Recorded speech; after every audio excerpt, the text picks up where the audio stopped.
Asia cup ফাইনালের স্বপ্ন ধূলিসাৎ। পাকিস্তানের ১৩৫ রানে থামিয়েও পারল না বাংলাদেশ। কাণ্ডজ্ঞানহীন ব্যাটিংয়ে হারল ১১ রানে। রোববার শিরোপার মঞ্চে লড়বে ভারত। প্রেশার আমার উপরে অনেক আছে। আমি যেটা বললাম, কালকে আমার কাউন্সিলরশিপও ক্যান্সেল হয়ে যেতে পারে, কোর্টে রিটও হয়ে যেতে পারে, কোর্টে কেস হয়ে যেতে পারে। বিসিবির নির্বাচনের কাউন্সিলরশিপ নিয়ে অভিযোগের পাহাড় তামিম ইকবালের। শুনানিতে অংশ নিতে প্রায় ৪ মাস পর বোর্ডে ফারুক আহমেদ। আপত্তির বিষয়ে সিদ্ধান্ত শুক্রবার। কাপের অলিখিত সেমিফাইনালে পাকিস্তানের বিপক্ষে ১১ রানে হারল বাংলাদেশ। সুপার 4-এ টানা ২ ম্যাচ হেরে এশিয়া কাপ থেকে বিদায় নিল লাল সবুজের দল। শুরুতে ব্যাট করে ১৩৫ রান করে পাকিস্তান, জবাবে ১২৪ রানে থামে বাংলাদেশের ইনিংস। দুবাইতে শুরুতে ছিল বাংলাদেশি বোলারদের দাপট। তাসকিন মেহেদীর রিশাদ ঝড়ে ৫০ রানের আগেই ৪ উইকেট হারায় পাকিস্তান। পরে সলমান আগাকেও বিদায় করে ১৬ কলা পূরণ করেন মুস্তাফিজ, কিন্তু সেখানেও হাল ছাড়েনি মেন ইন গ্রিন। শাহিন আফ্রিদির ২ ছক্কায় আবারও জীবন পায় পাকিস্তান। পরে মোহাম্মদ নওয়াজ এবং ফাহিম আশরাফদের দারুণ ব্যাটিংয়ে ১৩৫ রানের লড়াকু পুঁজি পায় সলমান আগার দল। জবাব দিতে নেমে শাহিন আফ্রিদির আগুনে গোলার সামনে পড়ে বাংলাদেশ। পারভেজ ইমন এবং তাওহিদ হৃদয় ছুড়ে দিয়ে আসে নিজেদের উইকেট। পরে সাইফ আউট হলে সব আশা শেষ হয়ে যায় বাংলাদেশের। সোহান, শামীম, জাকেররা ছিলেন নিজেদের ছায়া হয়ে। তাদের বিরক্তিকর ব্যাটিং হতাশ করেছে সমর্থকদের। বিসিবি নির্বাচনে নিজের কাউন্সিলরশিপ বাতিলের শঙ্কায় তামিম ইকবাল।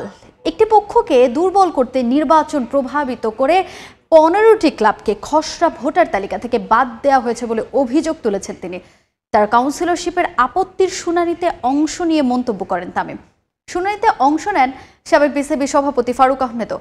বেআইনিভাবে ১৩টি ক্লাবকে খসড়া তালিকা থেকে বাদ দেওয়া হয়েছে বলে জানান ক্লাবগুলোর পক্ষে শুনানিতে অংশ নেওয়া আইনজীবী। আপত্তির বিষয়ে শুক্রবার সিদ্ধান্ত জানানো হবে বলে জানান বিসিবির প্রধান নির্বাচন কমিশনার মোহাম্মদ হোসাইন। সময় যত ঘনিয়ে আসছে, একের পর এক জটিলতা বাড়ছে বিসিবি নির্বাচন ঘিরে। বিতর্ককে সঙ্গী করে খসড়া ভোটার তালিকা প্রকাশ করা হয়েছে। সেই তালিকা নিয়ে আপত্তির শুনানি ছিল এদিন। ৩০টি সশরীরে এবং ৮টি ইমেইলের মাধ্যমে আপত্তি জানানো হয়।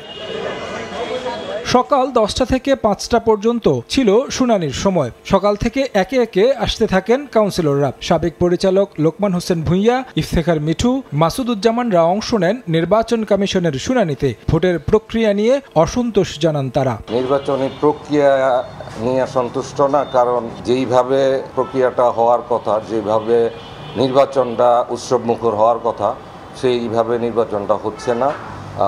এইখানে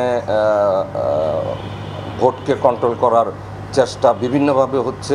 ২২ তারিখ ৬টার পরে যারা জমা দিয়েছে সেটার ব্যাপারে আমরা আপত্তি জানিয়েছিলাম। এটার ব্যাপারে শুনানি হয়েছে এবং আমরা আমাদের আপত্তির কারণগুলি বলে আসছি। এটা কেমন করে চিঠি হলো, আমাদেরও কোয়েশ্চেন টু বিসিবি ম্যানেজমেন্ট যে how this was without board approval, how this was. আপত্তি এসেছিল তামিম ইকবালের কাউন্সিলরশিপ নিয়েও, তবে নির্বাচন কমিশন সেই আপত্তি আমলে নেয়নি। কমিশনের সঙ্গে কথা বলেছেন ১৫ ক্লাবকে খসড়া তালিকা থেকে বাতিলের বিষয় নিয়েও। শঙ্কায় আছেন নিজের কাউন্সিলরশিপ নিয়েও। এই জিনিসগুলো কেন করা হচ্ছে এটা আপনাদেরকে কাউকে আমার বলার দরকার নেই।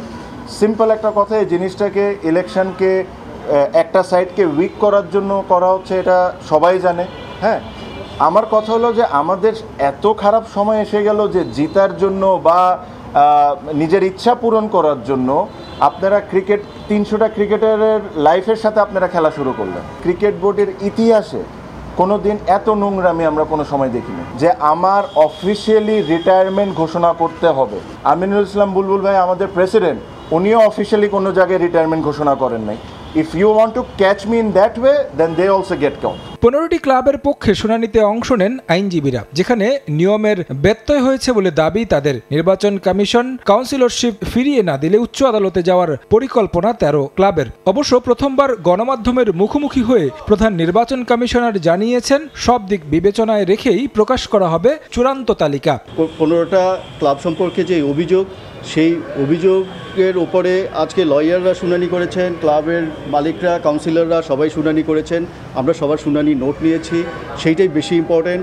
আমরা এই সব কিছুই দেখেছি। ওয়েটে বিট, আপনারা একটু ওয়েট করেন, হয়তো ভালো কিছুই দেখবেন আপনারা। ৪, ৪:৩০ আমরা কালকে এটি টানিয়ে দেবো ওয়েবসাইটে যেটা আছে এবং নোটিশ বোর্ডে। ইয়েটা দিয়ে দিব। দীর্ঘ 4 মাস পর বিসিবিতে পা পড়েছে সাবেক সভাপতি ফারুক আহমেদেরও। নির্বাচন কমিশনের আপত্তির শুনানিতে অংশ নিয়েছেন তিনিও, যদিও গণমাধ্যমের মুখোমুখি হননি।